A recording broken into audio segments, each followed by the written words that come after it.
బంగాళాఖాతంలో తీవ్ర అల్పపీడనం కొనసాగుతుంది. రాగల 24 గంటల్లో ఇది క్రమంగా బలహీనపడుతుందని, ఉత్తర దక్షిణ కోస్తాలలో కొన్ని చోట్ల వర్షాలు కురిసే అవకాశం ఉందని విశాఖ వాతావరణ కేంద్రం తెలిపింది.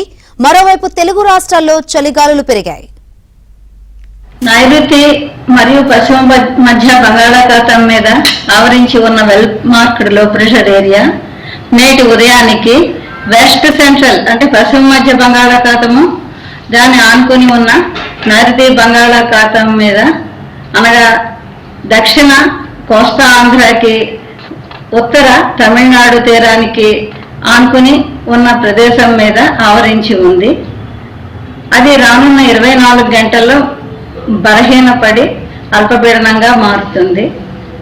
దాని ప్రభావం వలన మనకి ఉత్తర ఆంధ్ర కోస్తాకి ఈరోజు పలు చోట్ల వర్షాలు పడే అవకాశం ఉంది. తేలికపాటి నుండి ఒక మోస్తరు వర్షాలు పడే అవకాశం ఉంది.